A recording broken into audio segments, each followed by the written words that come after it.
Hi, I'm Tom Hintz, owner of NewWoodworker.com, and I got a bunch more email again, so here we go with I get email number 9, or something like that.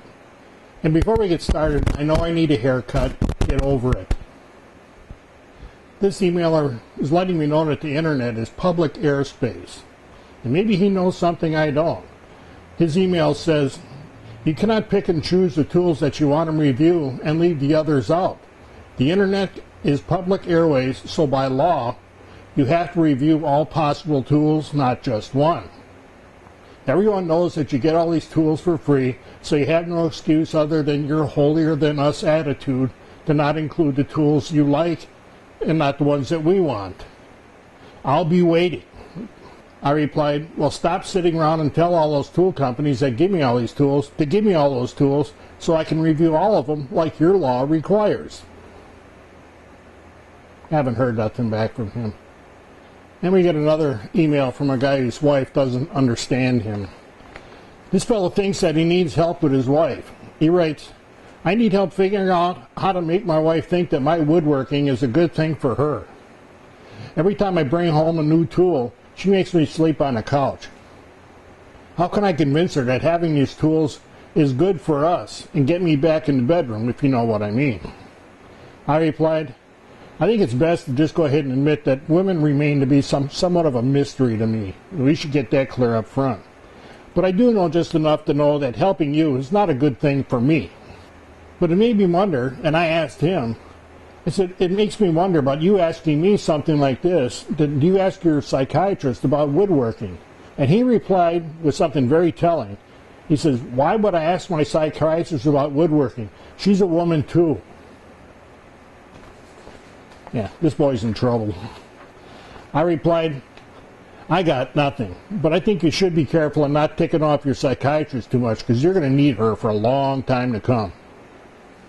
I get a lot of email telling me things that I have to do according to the emailer.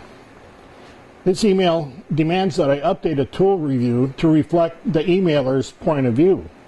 He said that this is a commonly held point by a lot of people on the forums, and he included a link to a forum and to a thread that was bashing this particular tool. I looked at the thread, and while there were like 20-some posts in there, all of them were from 3 people that seemed to be trying to one-up each other with how poor they were with having such a poor tool. I think all of them just screwed it up. But I replied to the emailer saying that to accommodate his idea, I would have to disregard the much larger number of favor remarks that I receive on this very tool. I also told him that we had to remember that the people that are happy with the tool don't spend a lot of time emailing me to tell me that. They're out there making things. He replied saying that all of the viewers on my site were idiots. Remember, he said all. So I reminded him that by admitting that he watches my site, he includes himself as one of the idiots that views my site. I got an answer, but we can't say none of what he said in that end. This fellow thinks that I'm hiding a bunch of staff in my shop someplace. He writes, I've been watching your site for a few years now and just wanted to let you know that I'm not buying that you do all this by yourself. I think you have other people either doing this stuff for you or helping a lot with it, and then you put your name on it. I cannot believe that you can do that much alone, and you just are not that smart in the first place. Like he's the first one to call me that. We have to do a review done. Just wait.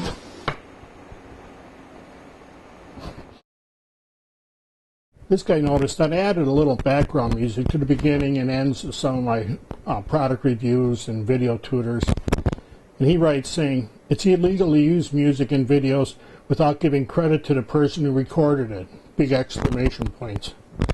I have watched the entire videos, and you give no credit for the music anywhere. I hope you wind up in jail for this thievery.